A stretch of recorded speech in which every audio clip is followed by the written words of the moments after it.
हमने इनसे हम एंगेज हुए और हमने इनको बताया कि एक्सपोर्ट्स में अब देख रहे हैं इनका जो बड़ा बड़ा इनका एक जेन्युइन इनकी डिमांड है कि जो 2% वो जो टैक्स है एक्सपोर्ट के ऊपर, उसको क्या कहते हैं उस टैक्स को? Advance tax. बिल्कुल वो हमें लगाना पड़ा, मजबूरी थी कि रेवेन्यू का जो हमें जो मार्जिन जो हमें दिया हुआ था उन्होंने IMF ने कि ये आपने इकट्ठे करने हैं, तो हमें लगाना पड़ा।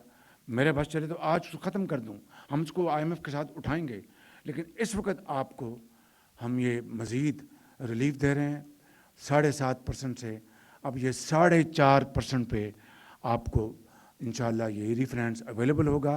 मैं समझता हूँ कि ये बहुत बड़ी एक आपको सहूलत मिली इंशाल्लाह ताला। इससे आपका जो एक्सपोर्ट जो है वो इंशाल्लाह इट विल बी रिबाउंड करेंगे और यकीनन आपको ख़ास तौर पर उनको जिनको फाइनेंस की ज़रूरत होती है उनको इसका बेपनाह इसका फ़ायदा पहुंचेगा। तो मैं समझता हूं कि और फिर ये भी मैं यहाँ पर अर्ज़ करूं कि जो फाइनेंस साहब ने बजट में जो अमाउंट रखी हुई है 1052 बिलियन रुपीस, इसको जो हम फंड कर रहे हैं आपकी फ्रॉम 10.5% टू 7.5%, उसमें इंशाअल्लाह अगर ज़रूरत पड़ेगी तो उसमें मज़ीद साल ख़त्म होने तक हम इंशाअल्लाह इजाफ़ा करेंगे ताकि आपको कोई इसमें कमी महसूस ना हो, दिक्कत महसूस ना हो। मेरे इंतहाई लायक एहतराम बुज़ुर्गों, भाइयों, नौजवानों और मेरी बहनों, मैं समझता हूँ कि आज की जो मैंने गुफ्तगू आपसे की है ये कोई लफाजी नहीं थी। मैंने तल्ख़ अयाम भी आपके सामने रखे और मैंने आपके सामने जो अच्छी बातें हैं वो भी आपके सामने रखी और आपको दिल खोल कर आपको दाद दी, तहसीन दी। इससे भी ज़्यादा आप उसके मुस्तहिक हैं, लेकिन अब आप खड़े हो जाएं साबित कदमी के साथ और लेकर चल पड़ें, अल्लाह के नाम लेकर FDI भी लेके आएँ, यहाँ से भी रिसोर्स जनरेट करें। इन्होंने मॉडल दिखा दिया, 180 अरब रुपए की एयरलाइन इन्होंने ख़रीदी जिसमें 135 अरब इनकी अपने बिजनेस में जाएंगे, 50 अरब रुपए हमारे कौमी ख़जाने में आएंगे। But that's not important.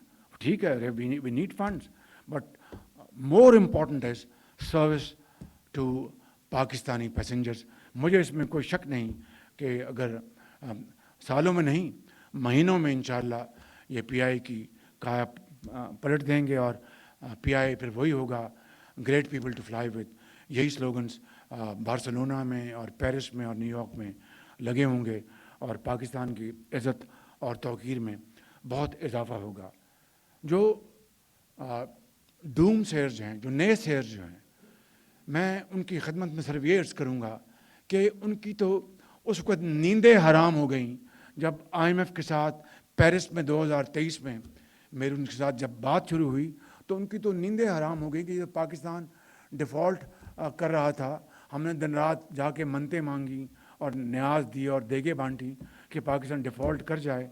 ये क्या बात हुई कि बातचीत चल पड़ी और जब स्टैंड बाय प्रोग्राम आ गया तो उनके होश उड़ गए, इसलिए कि वो पाकिस्तान के साथ सरीहन दुश्मनी कर रहे थे, पाकिस्तान की वो जड़ों को काटना चाहते थे। मैं समझता हूँ कि हम सब पॉलिटिक्स करें, हम सबको हक है, लेकिन मुल्क होगा, पाकिस्तान की इज़्ज़त होगी तो सियासत होगी, पाकिस्तान की इज़्ज़त होगी तो हमें बोर्ड ऑफ पीस में बुलाया जाएगा, पाकिस्तान की इज़्ज़त होगी तो हमें शर्म शेख में president of America the only superpower in the world वो इनवाइट करेंगे, not to the prime minister of Pakistan, to a Pakistani. वो मेरी इज़्ज़त नहीं थी, वो आप सबकी, पूरे पाकिस्तान की वो इज़्ज़त थी।